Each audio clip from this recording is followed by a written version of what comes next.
Welcome to Small Town Snarks. I'm Joel. And I'm Miranda. Let's get snarky. Hey, wait a second, when I beckon, look how the guys came running, like I'm Kicking, finger, licking, like I'm frickin', wicked, stunning. stunning. Will you pay for stuff I buy? Yes. And bake me cake and pie? Yes. And hold me when I cry? Yes. And I will tell you why. Because Why? we're back with What? another episode. Hello, we Snarkies. are here. Hi, Snarkies. We're back. We're back. And we are wrapping up. We're bending and snapping. We're bending and snapping and putting the final touches on our episodes on Legally Blonde. Legally Blonde. Oh, I yeah, feel like we just yeah. started with Legally Blonde, and now here we did. are. I know. What a ride. What a journey. It was quite the journey to get here, but I'm excited. Me too. I'm ready to talk about it. I'm ready to talk about these performances. Yeah. Yeah. Let's get into it. Let's do it.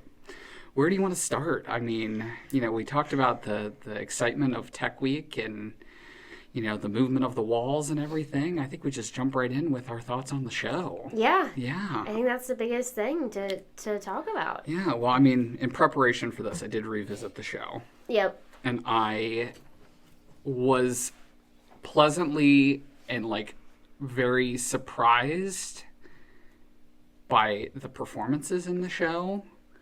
I mean, we've talked about this before, but for me, being in a show again, I was already I had these preconceived notions about how I was going to feel about this show. Right. When revisiting it.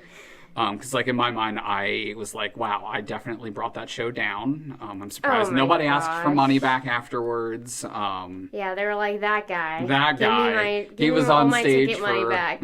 He was on stage for all of 3.5 minutes. Yep. Yep.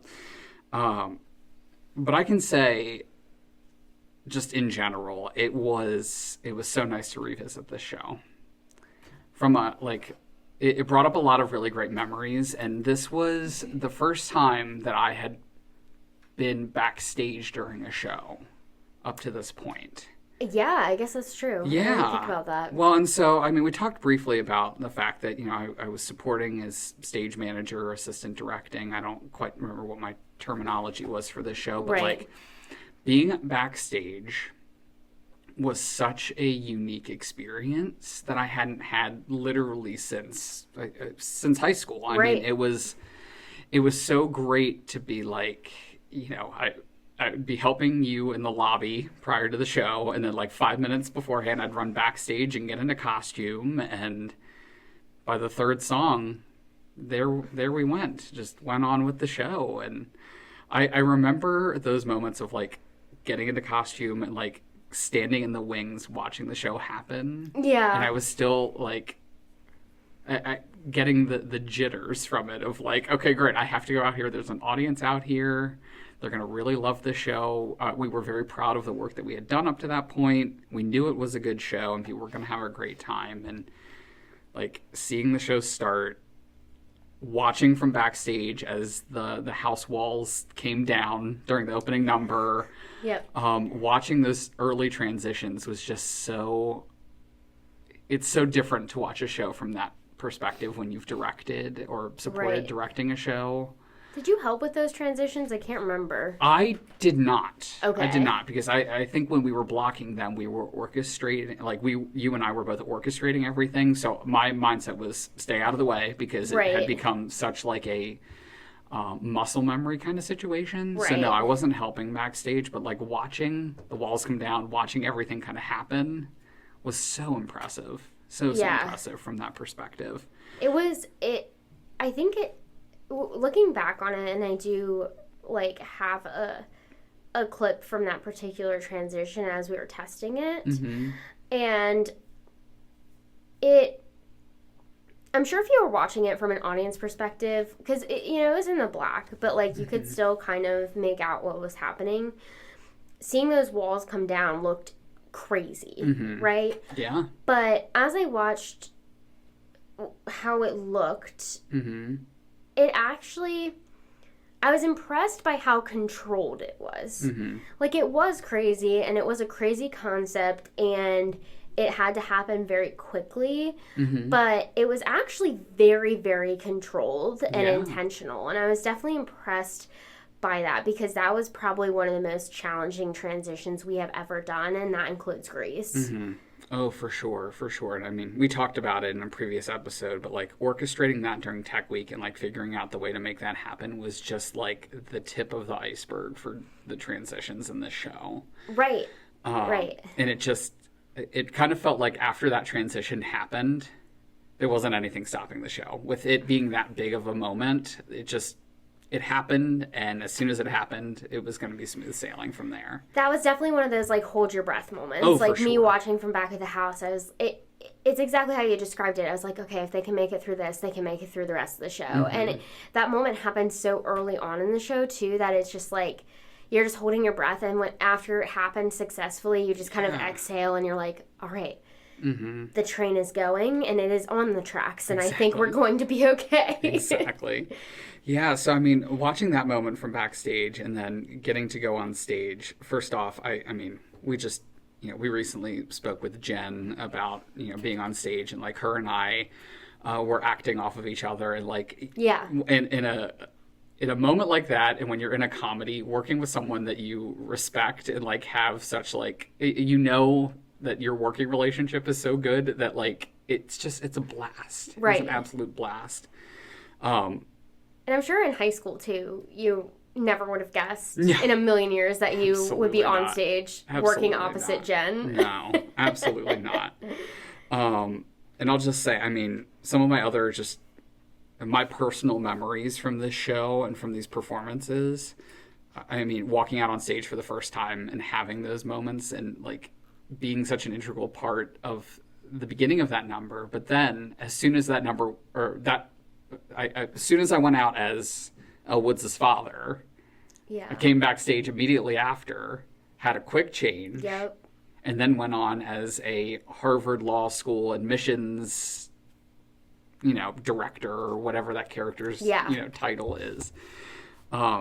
So even then, it was like, okay, great, I'm acting. I have a quick change. Okay, great. This is a very, like, quick number. There's a lot happening, and it kind of fed really well into the energy backstage, and I felt like I was a part of that energy because that show, like we said, was a train that didn't stop, and everybody was moving at 100 miles per hour. Right, and I think, too, as directors, it's really important to get on stage sometimes. I mean, it's not something that is like our passion, I would say. We definitely have a passion more for the behind the scenes, but I do think it gives you reminders of what it's like to be a performer, and and those are important. I remember, when I was a cheerleader, when we went to like this cheerleading camp, they had this thing where all of the coaches had to do a stunt, which is basically a lift, and it didn't matter, like body type, age, anything. It was like, you're getting up there. Like, if you're telling these kids to do this, then you have to experience it. Absolutely. And I just think that's so important because there's a lot of trust that people put in us when they're performing, and they're being vulnerable, and we're giving them direction. And definitely, like, when you're on stage, you start to remember, like, oh, okay, like, I have a quick change, and these are the things that, Miranda said to me that made me feel more prepared for it. Or these are the things that made me feel nervous about it. And just gives you that unique perspective that I think makes you a better director. Yeah. Yeah. I mean, something else along those lines, and it was something that I learned from this show that, like, we've done this a lot over the years when it comes to performances. But one of my favorite things is we get this really unique opportunity as directors to be that support for our cast. And, I kind of want to jump forward in the show, and then we can kind of jump back a little bit if that works for you. But like, one moment that I'm really, really passionate about with every production is that time between the end of Act 1 and the top of Act 2. You and I have talked about this before, but like, usually we find ourselves doing 153 different things during that time, and Legally Blonde was kind of this really unique experience where, like, we were doing all of those different things, but I was backstage, and I remember like that, those 5 minutes or like 3 minutes before the top of Act 2, where everybody is getting into places, everybody's getting ready, and having that opportunity to kind of like check in with everybody. Yeah.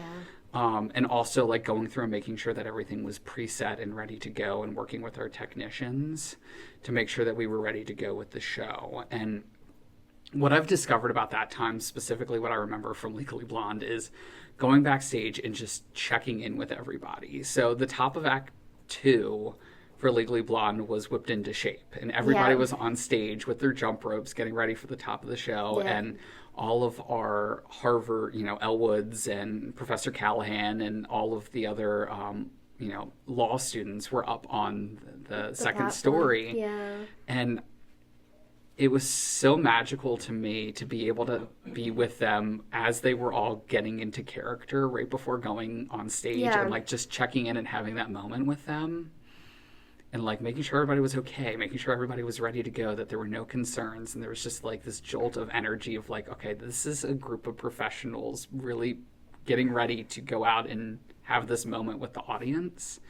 And that's something that, like, to this day, when I can, and when we're in a position where we're not, running around doing 16 different things at intermission, having that opportunity to check in with our cast and, making sure everybody's good and ready to move on and ready to, putting their best foot forward for Act 2. So I just always think back to that moment at Legally Blonde, and having that chance was super special to just, before everybody went out and did their best, checking in with them. And it's something like before the chaos happens. Yes. Yeah.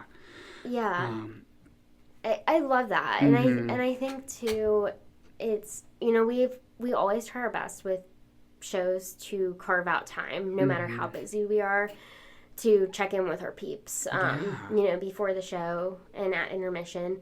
Sometimes we don't get to check in with them after the show. It's kind of like they take their mics off and they go, and then we see them at call time the next day.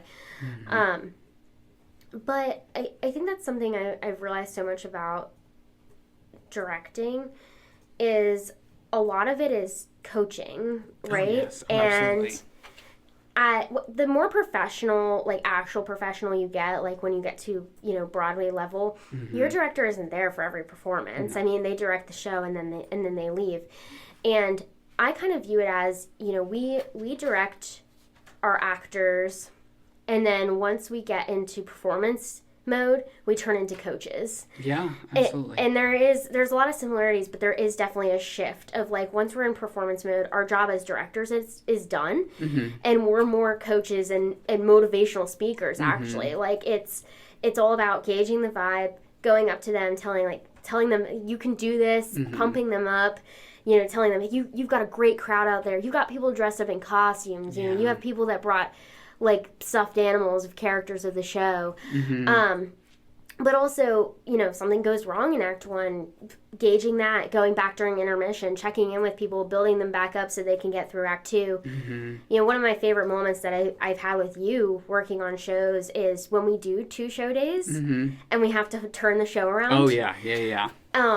It's hard, but it's such a rush, because you get through that first show and you have a break, and depending on how long the show is, sometimes the break is like less than 2 hours before they have to be in places again. And taking whatever venue we're in, taking that walk back with you and being like, all right, let's flip this thing around. We're going to do it again. And then almost every time as we go into intermission for the second show, we always say something like, all right, let's land the plane. Let's do it. Let's land the plane. And it's just so much of like building each other up, but also building our cast up, like reminding them that we have faith in them, that they're doing awesome. And those are some of my favorite memories from any show, is just having those bonding moments with our team. Yeah. It's a really unique experience that you don't really get unless you're in, like you said, when you're directing a show, getting to walk with your cast through the performances and knowing, I mean, we've been on the other side before. We know what that experience is like, and we know how to encourage and advocate and support in order to get through it. Because, 2 show days are crazy. They're crazy. But, going through that experience so many times, it's just like, okay, like you said, takeoff and landing of the plane. Yep. So, Yeah, I just, that's one of those moments and, one of those opportunities that I'm always really grateful for is just knowing, it's almost like taking a big, like, sigh of relief of just knowing that everyone knows what they need to do and you just know that it's going to happen. And right. It's like it's a great reminder to us even, we're in the midst of Into the Woods rehearsals now. We're like deep into the woods at this point. And like, even on those hard days, we know that all of this work is going to pay off and we're going to have a show at the end. And I'm going to get to feel that experience again of like, this is it and this is happening, which is really beautiful. So I definitely want to jump back though. I've been talking a lot about myself and going through this experience. So I definitely want to go back and just touch on all of the highlights of this show. Yes. There's so many for me. Yeah. Do you want to start with some of your favorite moments from this show? Yeah. So one of my favorites, and this is one I always think of, is Elle Woods' quick change in the department store. Mm-hmm. Courtney, take your break. Take your break. Just ignore her. She hasn't been well. Try this latest from Milan. Go on. Try it on. Try it on. I take care of my best clientele. It's a gift from me to Elle. We should just be performing the whole musical. I know. I slam poetry. Yeah. I love it. Yeah. I love it. I see no issues with that. No legality. Nothing. No problems. No. Yes. But I agree with you 100%. It's iconic. That moment is. So I talked to Jen about it early on. And she immediately was like, magnets. We're doing magnets. And we hadn't used magnets in a costume before, at least to my knowledge. And part of the hard thing is the dress has to stay together long enough to get her through the quick change, right?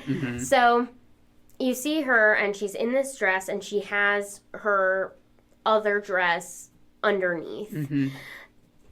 And we intentionally had her stand pretty still, so it wouldn't pop open. And basically, we had to create two dresses for the quick change. So one that she was actually wearing, and one that the department store person was going to hand her, and they had to be identical because it's supposed to look like she hands it to the Delta New Girls, and then all of a sudden Elle's wearing it, and how did they do that? It was so quick, right? So basically what we did is they handed it to the Delta New Girls. The Delta New Girls stood around Elle, pulled the magnet dress off of her, and then one of them snuck off with the duplicate dress and the magnet dress, and then all of a sudden she's in this different dress. Yeah. And it's an insanely fast change, like one of the fastest quick changes ever. Yeah.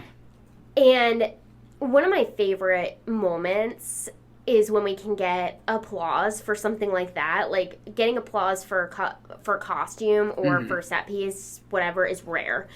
So the audience just went crazy. Every time they would clap for that quick change. And it was so rewarding. It was like, we did it. I was really proud of my mom for being able to accomplish that. And also, it was better than I could ever picture it being. So it was just one of those moments where I was like, oh, we've leveled up. Oh, yeah. We've leveled up. We were able to do this, and that's crazy. That moment, for sure. Yeah. Yeah, it's, like I said, it's an iconic moment in the show, and it's unbelievable when you can get moments like that to happen, and they just look so effortless. And I know that there were many a nights trying to troubleshoot and figure out the best way to make that happen. So it's just always nice when that stuff comes to fruition. Oh, for sure. And even when I helped, at our old high school with their production, that was something I was very focused on, is we're going to get this quick change, because I'd already done it before. And again, it gets applause every single time. Absolutely. If you can do it, you'll get applause. Like I said earlier, I'm thinking of like the first three like major scenes of the show. I spent a lot of time just thinking back to how incredibly talented the cast was. Yeah. Specifically with nailing the humor of the show and like the pacing of it, because it really is one of those shows where like it's supposed to be super funny. But if you really understand the pacing of Legally Blonde, you can make what's already super funny incredibly funny. Oh, agreed. And I always think back to like in the moments in Sirius, like Elle and Warner on a date. She thinks it's going to be her proposal. It doesn't come to fruition, and like that moment always makes me like, it's very sad for Elle, but I always laugh at just the the humor of it all and the way that number is just set up in the show. So that's always one of my favorite songs, especially when it's staged really well. And I was really proud of the transitions that we did from the Delta New House into that scene and then back. And I know it's just a really quick transition, but yeah, it worked. And we go to Harvard. And then we go to Harvard, yeah. We were very intentional about, like, the use of platforms for this show, getting everything on and off. We talked about the classroom scene and, like, transitioning to get Elle Woods out of the classroom scenes, and those were just really, really unique moments for the show. And the magnet walls were really neat. We got to talk about the magnet walls. Yeah, so this was the show of magnets. I mean, we basically had really thick sheets of wood attached to the platform and very strong magnets. And then we would use very thin sheets that were decorated in different ways, and we would slap them on the platform, attaching them with magnets, and we could flip them. Yeah. So we would flip them to other scenes. We had quite a few of them. I think we had like 4 different scenes probably. And yeah, people would come up, line them up, slap them on, and then leave. And we actually, it was interesting. We had 0 issues until our little like catch-up rehearsal in between weekends. And when we were doing the run-through, one of the walls randomly fell. Luckily, no one was hurt, and it wasn't an issue, but... It definitely made me nervous going into that second weekend. I was like, oh, so they can fall. Yes. Good to know. But yeah, we use magnets for that. We use magnets to transition the house. I mean, we just, magnets everywhere. All the magnets. Everywhere. Magnets in costumes, magnets on the set, magnets everywhere. Yeah. Going into What You Want, we did one of my favorite lifts in What You Want ever. Which one was that? So it's where Elle is basically in a tea lift, and she actually spins down and is caught by the people holding her. Oh my gosh, it was amazing. I'm so glad we were able to pull that off. We're going to have to do a whole side episode just talking about lifts and tricks and all the things. Got a lot to share on that topic. Yeah, I just love them, but that one was really cool. Yeah, that What You Want number, like I said earlier, just... the transitioning between all of the different locations and, like, just making things work. Talk about a ridiculous number. So much stuff has to happen in that song. And when they come out at the end and you have the marching band and you have just everybody on stage, it's just chaos in the best possible way. They were not thinking of community theater when they wrote that scene. Absolutely not. Absolutely they were like, not. Figure it out. We don't care. Right. I think now we talk about going off to Harvard, unless you have anything else you want to add. No, we're going to Harvard. And we're going to Harvard. One of the things that I know we've talked about extensively in our previous episodes were our Aaron Schultz's. Yes. And what a unique and exciting experience to finally see them all on stage. And on top of that, when we do shows, we not only get, like, really close with, like, cast members, but we also, like, we get to know family members, and we get to see people... we see friends of former cast members. We see all sorts of different people. And we meet all sorts of different people. And I think what was so great about this experience was we got to see other former cast members coming back to support their friends and their family members in the show. And, I mean, we typically get that. But the unique thing about this was we had 4 different people playing Aaron Schultz. Yep. So every single performance, we got to see, like, another group of people come back, or other family members, or other people that wouldn't come back unless they were there to see such and such person. And that was so exciting. But the energy definitely, as we mentioned previously, changed so much on stage. And my favorite thing was the Aaron Schultz, if I remember correctly, everyone came out of...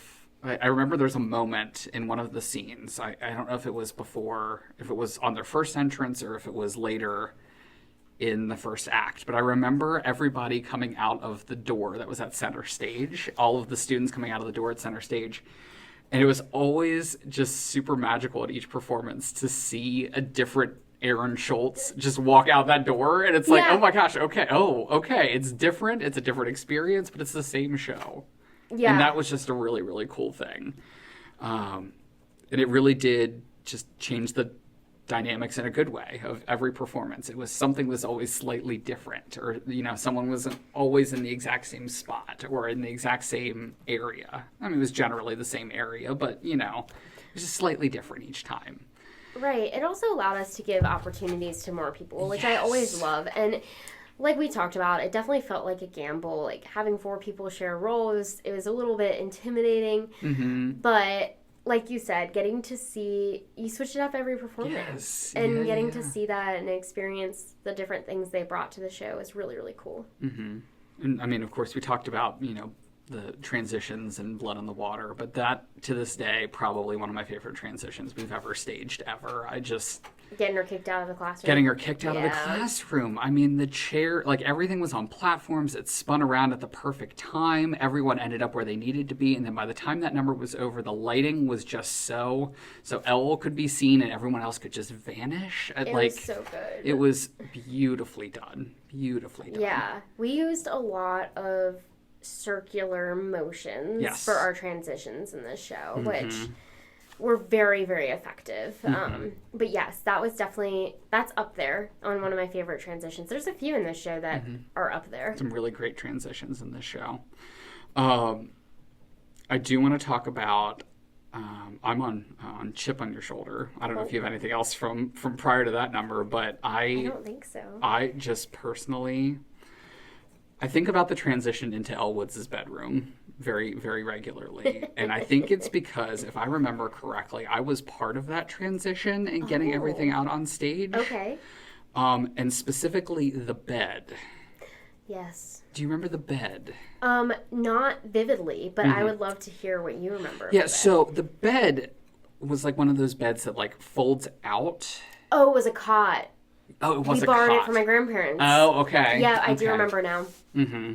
Yeah, so the cot, I remember if it was not set up perfectly, one side of the legs would just fall. And when one side of the legs would fall, half of the bed would just fall.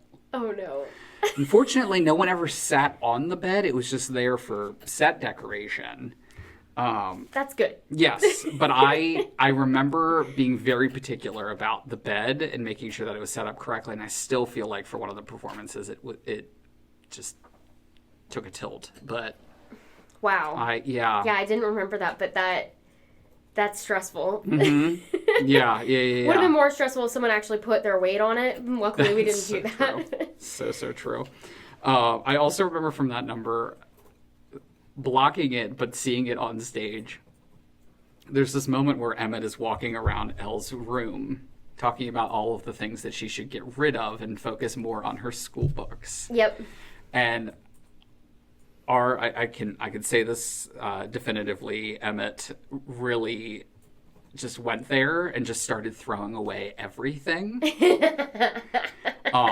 Elle's pillows were fair game. Yeah, you don't need a pillow. You don't need a pillow. You should be studying. Yeah. And I just remember that very vividly of just grabbing things from around the room and just throwing them away. That's hilarious. Yeah. It's just one of those moments that I think about from the show that just, when you have performers that are willing to just try things, we encourage people a lot to just try things, and we'll tell them if they've gone too far. Exactly. That just felt like such a genuine thing for that character to do. Right. And like, if you weren't paying enough attention, you probably missed it, but it was so funny. Right. And so good for that moment. That number was another number where, like, it started on a bench, went to a bedroom, ended in a classroom. Yep. All in one number, because why not?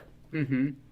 I also remember that song has a time lapse in it. You go to Thanksgiving and then you go to the holiday break. Oh, you sure do. And I uniquely remember us having the Greek chorus sorority sisters up on the platform and trying to figure out what we were going to do to resemble Thanksgiving and the holiday break, and people having turkey legs and other miscellaneous items.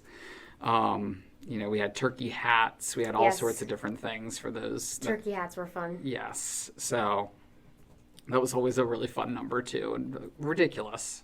Completely ridiculous. Yeah. So much better. or actually, before we get to so much better, Paulette getting the dog. Oh, I'm taking the dog. Yes. Yeah, such a good moment. And working with the dogs in the show was so good. I know we talked about it previously and like having to get approval to have them, but it was so, so good. It worked out. We really had no real issues with the dogs during the performances, which was great. And that pup, Luna Stoneberger, has been in other shows. She's a tiny little thing. Yeah, she is. And Paulette holding her was, oh my gosh. An audience love nothing more than seeing a dog on stage. You get a dog on stage, they're going to love it. It's an easy win for a show, for sure. Yeah. But that, I just remember that moment so vividly as well. So much better. So much better. Than before. When you have 3 really strong actors in a moment that is so delicate, or actually, I mean, there were a lot more actors and performers on stage, but the 4 people that were on stage in that like immediate moment before the Greek chorus came in. When you have a group of people that are that strong together, it just is such a force. Yep. And that song itself is such a force. And I just was so impressed by the talent that could show that, like, you know, Elle Woods is excited, Emmett is excited for Elle, and then you have Warner and Vivian that are having their own moment, and that, like, they're both diametrically opposed to one another. Like, it just was so good. I love what we did with the platform too, and having her grab the note and hand it to the sorority girls on the platform, and they would pass it down, and it was just so much fun. And also the hoodies that spell out Elle Woods, and then at the end we had a bag with an S on it. What a moment. I mean, that's an iconic end to Act 1 if I've ever seen one. Yeah, it was a really, really powerful moment. And just, that's a show-stopping number. Oh, yeah. Definitely an excellent act break for sure. Yeah. Yeah. Oh, man. That was fun. Act 2. Whipped into shape. Whipped into shape. Whip it good. I know for a fact that there were some jump ropes that definitely took some vacations. Yep. They didn't go for, it was like a long weekend. It wasn't like an extended, like 2-week stay or anything crazy like that. But there definitely were some moments. But overall, I was very, very pleasantly surprised with how strong that number was. Me too. And another quick change in this one. They got to change from those whipped into shape exercise outfits to the jail outfits. Yeah, and they made it happen. They did. It was a lot. And, you know, the person who played Brooke Wyndham, I mean, she's singing and jump roping and quick changing, and she was phenomenal. Absolutely. She made it happen. One thing that I think about regularly from Act 2 of the show, again, another big staging moment. I'm kind of jumping ahead, so if you have other things you want to add, we definitely can. I have one more thing before we go there. Is it... Oh, before we go there? Yeah. Oh, I was going to mention the door. Oh, I'm not there yet. Oh, okay. You're not there I was going to mention one of my favorite lines in the show. Oh, sure. Which is after Elle talks to Brooke. And I think it's Vivian, he says, "Oh, this isn't some little sorority thing." And Elle goes, "I know. It's a big sorority thing." I just love it so much. It's such a good line. Yeah. Such a good line. But now, doors galore. Doors galore. Well, I don't know if we're talking about the same door. Just the one door. Just the one. Okay. But it felt like doors galore. Yeah. I mean, it made me very happy. So my emotions were galore. So poor Elle Woods has this interaction with Professor Callahan. She does, yeah. And makes the tough decision to go home, where she can be what everyone expects her to be. Legally blonde. Legally blonde. Yeah. We had this great idea, you and I, as we often do. We have a lot of these great ideas. All the time. But we had a door on wheels. And we decided that we were going to do this beautiful transition in the middle of that song where Elle was going to go through the door, leaving Emmett by himself outside of the door. Yeah. And it started out with the door being between the two of them. And then at the end of the number, we had the door rotate to just have the sole one of them by themselves. Yep. And it was so beautiful and so sad and so incredibly depressing, but so good. That's something that we really pride ourselves on, is it doesn't matter how campy the show is, there are always moments of genuine emotion. Mm-hmm. And that was one of those moments that we really leaned into, because this was, for those characters, this was devastating, right? And having that moment and the symbolism with the door, I think, was really powerful. Yes, absolutely. And it was simplistic and minimalist to a point where it hit the ball out of the park. I agree. It didn't need more. It had just what it needed to make the point. And I love that type of intentionality with the show. I really do. I do have to take us back to Take It Like a Man real quick. Oh, please. Because yeah. You want to talk about another beautiful quick change. Oh, yes. Oh, yeah. With our tornado. Our tornado, yes. I was trying to think of what we called it. I was like, is it torpedo or tornado? And tornado, yes. I'm really proud of this one. To change Emmett mid-song, because Elle dresses him up for court, trying to make him look good. We used the clothing racks for the department store and the sorority girls, and they spun around him, and we had a couple of the girls go into the circle and change him. Yeah. Put his outfit on one of the racks. Yep. And then they spread, and he was transformed. I mean, I will never get over some of the quick changes in this show. I mean, I geek out over them. They're so much fun. One of my favorite things, and when I say this about you, I'll make the full statement before we make any comments about it. But one of my favorite things that you do, Miranda, and whenever we're directing a show, is that usually you pick out a number in the show where you're like, I hate this number. And usually it's like when I'm directing a show, or if we're directing a show together, you say, I hate this number. Can we find a way to make me not hate this number? Yeah. And I feel like for this particular show, I knew going into it that it was not my favorite number in the show. Far from my favorite number in the show. Honestly, usually you like to say, well, this number could be cut from the show. Like it just doesn't, other than advancing the relationship between Emmett and Elle, it doesn't really have much to give to the story. And I believe, if I remember correctly, this was one of those numbers where you said, we need to find a way to make it so it's not boring. And it's not, you're not going to lose the audience in any way, shape, or form. And I feel like at the end of the day, that's exactly what we did. In a really spectacular way. And I've never really thought about the fact that I do that, but it's very true. And I've even talked to actors before, and I've been like, hey, unfortunately your solo, kind of a throwaway number. Let's find a way to make it interesting. Yeah. And I think it's fun to pick those challenges and be like, all right, this isn't my favorite number. How do I make it one of my favorites? Yeah, for sure. And it's always something unique, or there's some opportunity there that we can explore to make sure that it's giving everything that it needs to hit the right mark. Right.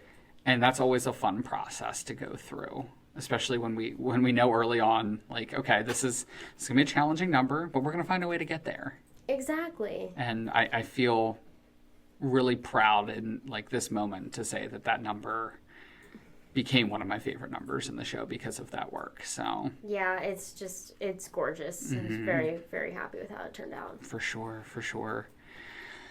Let's talk about Legally Blonde Remix.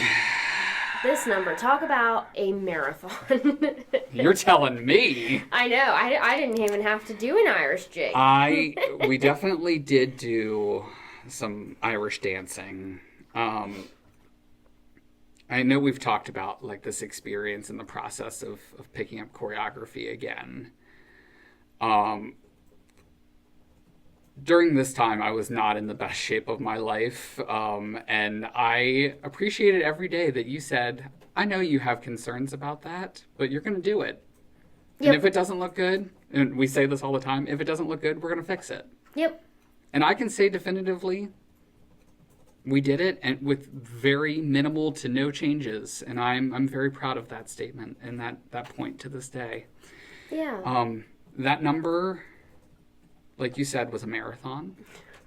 It starts out with everybody out on stage, or it starts out with, Elle in the salon with Paulette, and it just turns into, oh, Vivian's here. Oh, okay, the sorority sisters are here. Oh, okay, her parents are here. Oh, everybody's here. Yep. Oh, now we're back in court. Salon to parade to court. Yes.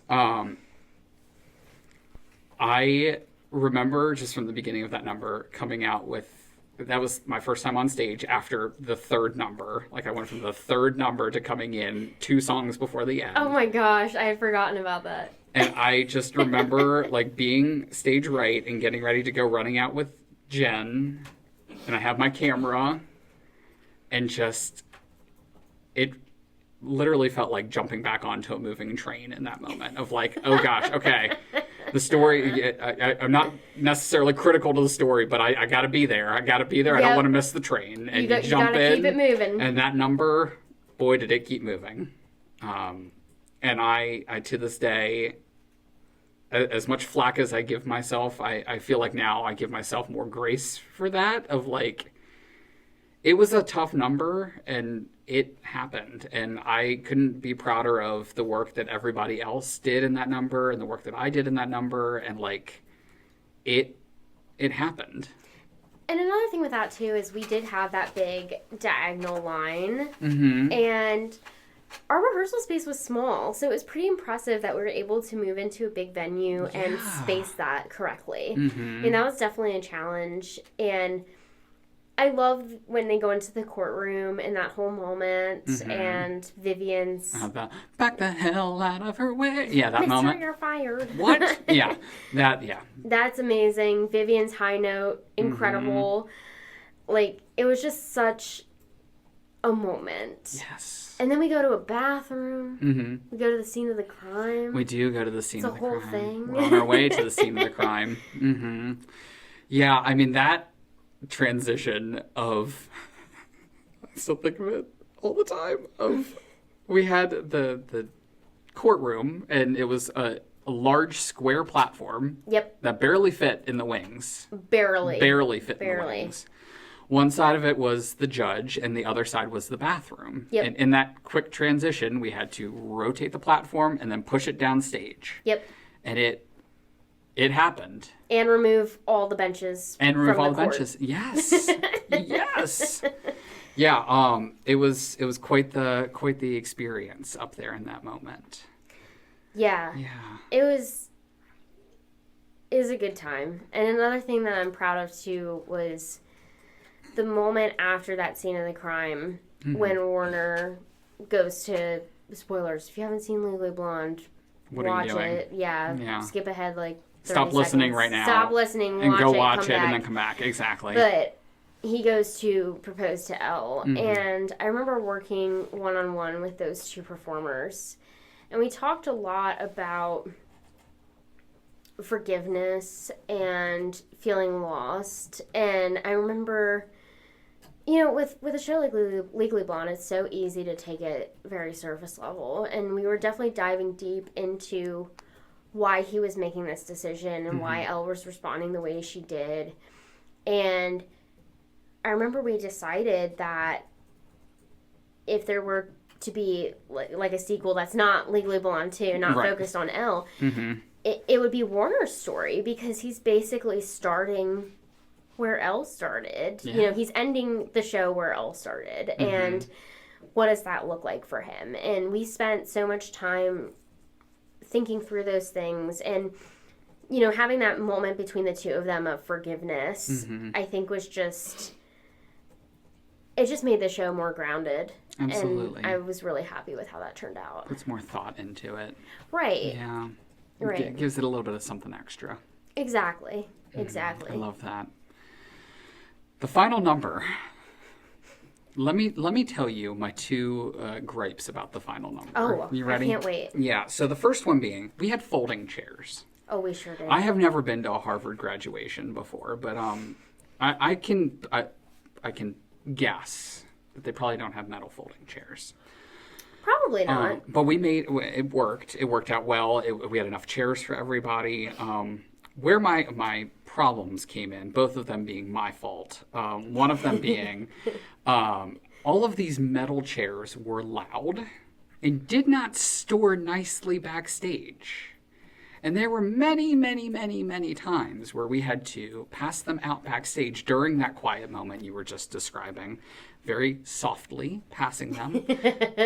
They would slide if they were leaning against each other and, cause an earthquake when they landed. Because the sound just reverbed across the space. Yep. And they, fortunately, once we got them handed out, there weren't any other problems. However, the one person who had to have a problem with them while on stage was me. And I don't know if you remember this. I don't. So my costume for the end of the show, I had on a polo shirt and a jacket. And I remember walking out on stage. I was on the end. I walked out on stage. Jen was in front of me. I leaned down to fold open my chair.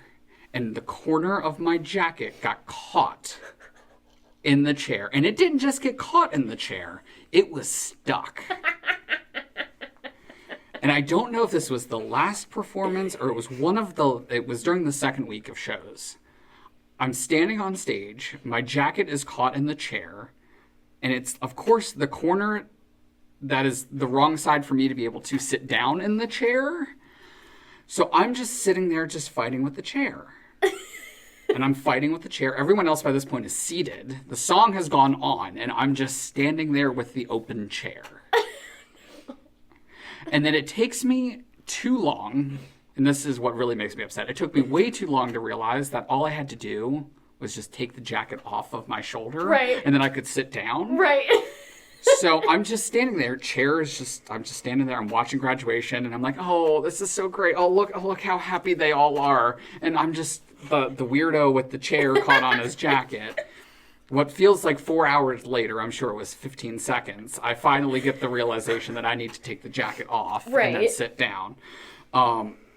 That was probably the most embarrassing moment I've ever had in my life. But it serves as a reminder to me that when I encourage performers to think and in addition to, acting is reacting to the situation. And when I say encourage actors to think, I always like to encourage our performers to realize that in addition to being in character, you also have to be thinking, if something goes wrong, what can I do to fix this? Right. And I can say definitively in that moment, I did not have that skill. I had not a clue. I was like, I'm just going to stand here and just...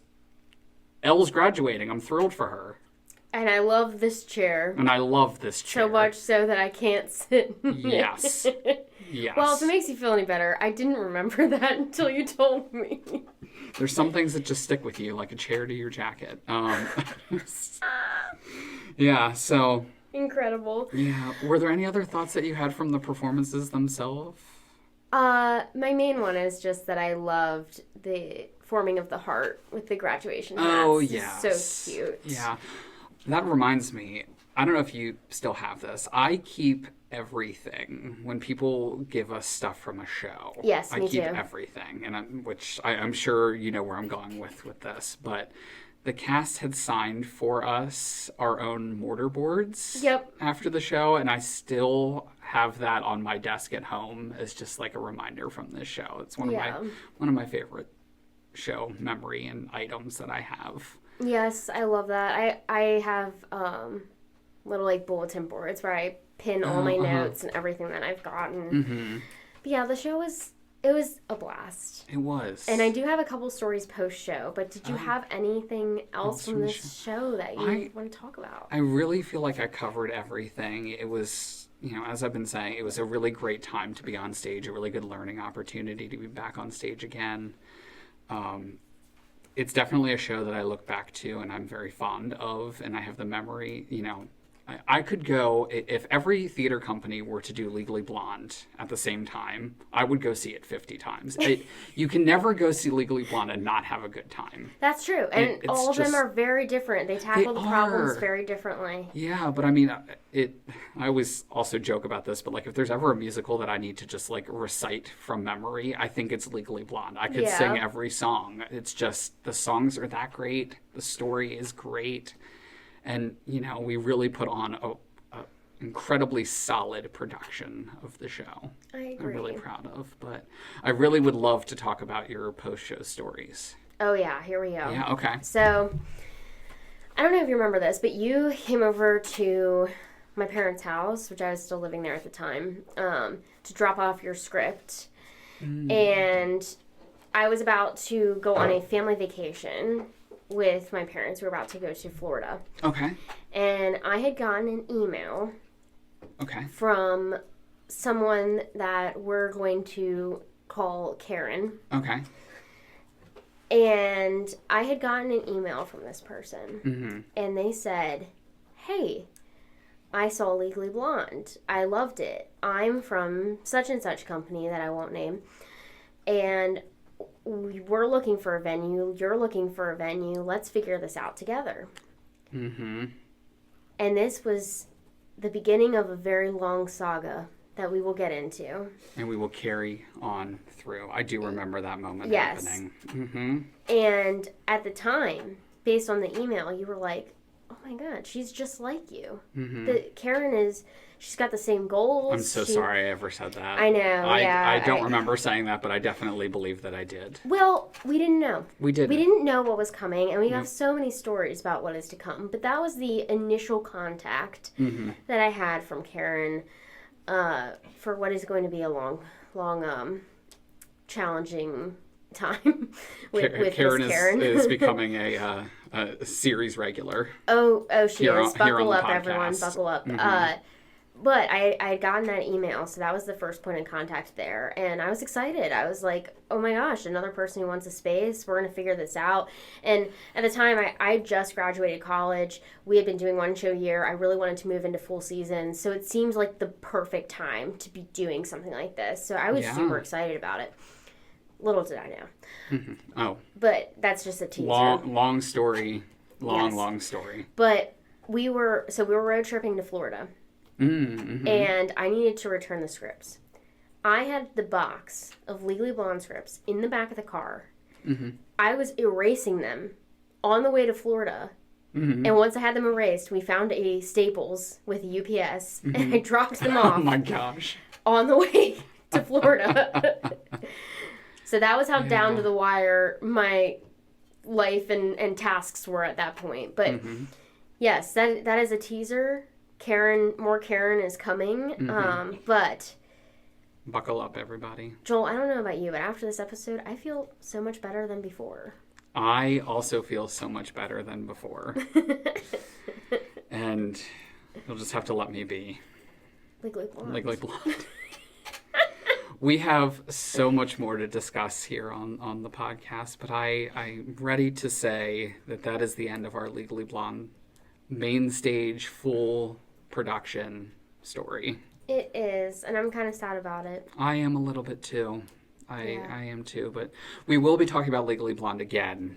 Oh yeah. Down the road. So it's not the end of Legally Blonde. She's coming back. She is coming back, but we've got something else bigger on the horizon to talk about. Oh boy, do we ever. Miranda, it's our COVID show.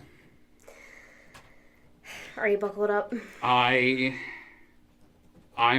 just about as ready for it as I'll ever be, so. All right, well, stay tuned, Snarkies. We got a lot more tea to spill. Yes, we'll see you all next time. Bye-bye. Bye. And that's a wrap. Thanks for getting snarky with us. We'll see you later. See you next time.